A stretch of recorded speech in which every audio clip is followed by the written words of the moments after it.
naka-slab na yan, kaya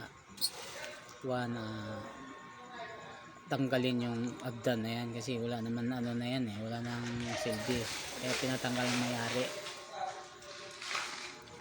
Kaya yung mga ano na yan, mga wall yan, pinto, tapos yung nasa labas na yan, kikisamihan din yan. Yan, pinturan lahat din yan ng mga wall. Primeran muna. Yan. Yan, yung may natira pa mga hagdan. Tapos ito na siya. Sa pangalawa, yan, nag-metal paring na kami. Yan siya. Yan, nauna sa labas. So maaari makita yung labas. Yan. Tapos sinunod namin yung dito na yung pinagtibagan namin ng hagdan. Ayan na siya. Kailangan na lang dyan hard reflex. Yan. Yan, pati yung mga wall kiniskis na namin kasi maraming bakbak na dating pintura. Primeran na rin yan yung mga na yan. Ayan, yung mga kwarto na yan open na yan. Open na siya. Tapos nilagyan na rin namin ng metal paring na rin. Yan, yan ang metal paring. Simple lang siya. Yan.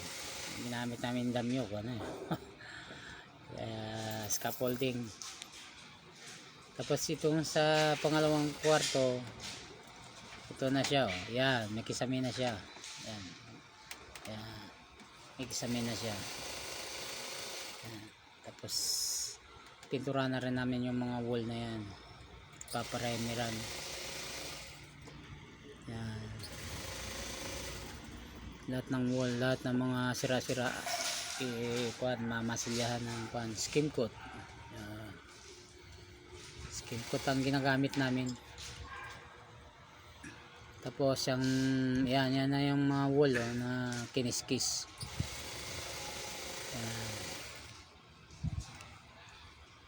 Yan. Tapos dito sa labas na ito, yan lahat ng wall na yan primeran lahat yan. Yan. Pati bintana pinturan rin. Tapos ito na siya yung finish na ano na siya, na masilyahan na. Yan, pati yung cabinet na pinturahan na rin, pati yung ginawa kong lababo okay na siya. Hindi lang nakita kulay kasi natakpan kasi doon may nagpipintura. Lakpo yung kulay ng ng lababo. Yan, ito na tayo sa dito sa loob. Yan, finish na siya. First coat pa lang yan. First coat pa lang pala. Ang final coat pa yan. Bali primer pa lang lahat yan. Yan siya. Medyo kulang pa sa pintura. Yan. Yan. Yung dito sa kwarto, yan, final coat na yan. Dito sa kwarto kasi tingnan mo siya, makintab na siya. Simiglos ang ginagamit namin sa wall.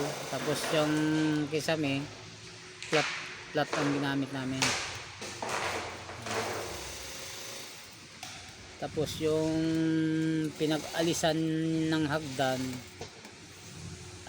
ano yun namin yan, tatals namin. Yung pinag-alisan, nire-repair namin. Ayan, yan. Yan, nire-repair namin yan yung pinag-alisan ng hagdan. Tatals din yun.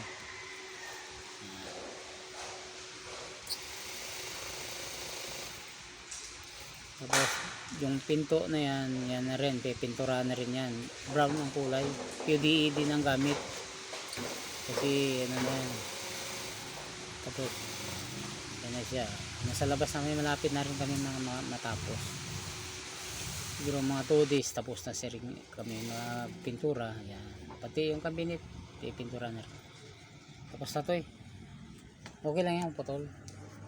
Putol yung salita ko. okay lang. Tingnan mo nga kung okay yung salita. Hindi ako